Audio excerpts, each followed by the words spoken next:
Sam, Sam! Sam! Oh no! Ha ha ha, big yawn. Yawn, yawn, yawn. Sam, Sam, Sam. Hi. Oh no, no, no, no, no. Hi. How are you? Oh no. Oh no. Big lions like making these oh no no noises. Yes, they do. Oh goodness, I'm so sorry. Oh, I'm so sorry. Oh, really? Really, really, goodness gracious. You come over to say hi to me and then you get all angry. Oh, I'm so sorry. Everything better? You know? Layla got you in the doghouse? Yeah, I understand. I understand. Well, you got to be more sensitive to her needs, buddy. You know? I mean, you know, she's got hopes and dreams, and look, I don't make the rules. All right, well, you're just being unreasonable right now. Yeah, lions can, you know, be like that sometimes. Just generally kind of pissy, I guess you could say. Layla's up over there. Hi, BB. Oh, he's up there, soaking up some breeze up on the old platform there. I suppose I should say hello, all you big cat lovers out there. It's me, Derek, and this is the next installment, the fourth, I believe, of the Walk Around the Compound webcast. So, thank you for showing up. Want to talk a little bit about the kitty cats and about some of the things that make these guys nice and dangerous. And I guess it was a good thing to start off with Sam being a little bit kind of, you know, kind of angry like that, because I was able to call him over and he was coming over to seemingly get affection, and then, you know, for seemingly no good reason, he started to get a little bit upset just at the whole prospect of me being there. You know, these animals, they're prone to impulsivity. That's not even a word, but it's a word I like to use. But they're very impulsive. They're tremendously instinctual. Selena, I just had to try. They're tremendously instinctual, and they're very emotional. And you take a lot of these different factors and then you put it up into, you know, one big, muscly, tooth and claw laden ball of crazy. Because, you know, these lions and tigers,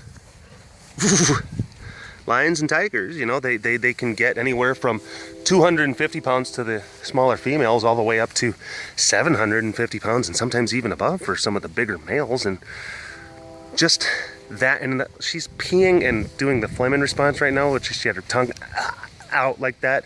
It's basically, it allows the cats to almost kind of like sniff and taste the air at the same time. It opens up like different nasal passages. Hi! But it's called the phlegm response, or we also call it the stinky face. So if they smell something like, and they start going like that, that's the phlegm response. You know, these animals, they're tremendously big. They're very fast. They're tremendously powerful. Just that in and of itself is enough to be just a dangerous force. They, you know, they have capabilities that far surpass that of ours, through their musculature and through their bone structure and through their bite strength and all of these different things. So that is their frame. That's the hardware that they have. But then you have to deal with the software. What's going on with the software? And you mix together the two biggest factors of instinctuality, primal urges that are hardwired into their brains, sassafras, primal urges that are hardwired into their brains. You add that with the fact that they are very emotional. Sassafras. You gonna squeak? Yeah, you will. You'll squeak. You add that with the fact that they're very emotional animals, and that's true. They are. They're tremendously emotional, but they feel emotions on a very simplistic level. They don't feel very complex, a complex range of emotion like what human beings can feel. The cats, they're able to feel emotions on a more simplistic level, like maybe what a child would feel. Oh, goodness gracious. Like what a child would feel, like a toddler would feel. So it's very much so that that whole thing where I like you, I don't like you. You have a toy that I want. I'm gonna get that toy right now. I'm jealous. I'm jealous of that guy because he's getting affection or he's getting stuff, and I think that I should have the stuff. It's really simple stuff that motivates their emotional response. Like I said, much like a toddler. Much like a toddler. This is Jake. Jake. So when you have the mindset of an emotional and impulsive toddler that is in the body of a 500-600 pound muscly, teeth and claw laden beast, well, you can imagine that that's a really dangerous force to reckon with. The next thing that you have to add on after that is their instinctuality. Now, that's the really big kicker. The instincts that they possess are the result, oh man, will we ever be friends? Will we ever be friends? Now, the instincts that these guys possess, they're the result of, evolutionary process, natural selection, all that fun stuff. It allows them to be able to survive and cope in the wild. Their instinctuality. And it dictates much of everything that they do. It dictates whether or not they're going to be able to hunt successfully, whether or not they're going to be able to protect their territory from encroachment, whether or not they're going to be able to protect their offspring. That's what the instincts do. Now, a lot of times when the cats are calm and they're just kind of hanging out and they're doing their own thing by themselves, and there's nothing really necessarily to trigger their instincts, they're okay. They're docile, they're kind of even keel. But there's certain ways that you could absolutely trigger those instincts. Like, for instance, if I were to go inside this enclosure and try to run from one side of the enclosure to the other side, immediately, Danya, right there, she wouldn't see me as Derek anymore.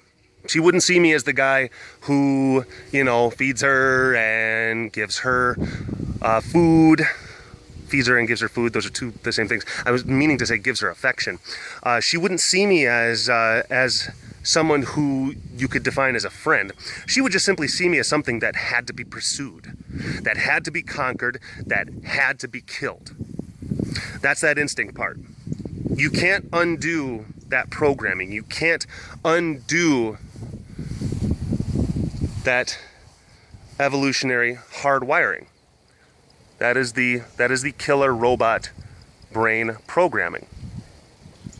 And it's so very strong. It's so very powerful. They could basically have an instinctual response where they see red and they get filled with just a murderous rage. And they will do a terrible thing, and then they'll come down from it, and then they'll wonder, like, what happened? What did I do? They can't help it. It's in their nature. It's what they do. It's how they are. Hey, Clyde, how you doing? So yeah, you add all three of those elements together, the fact that they have tremendous physical attributes. They're fast, they're strong, teeth.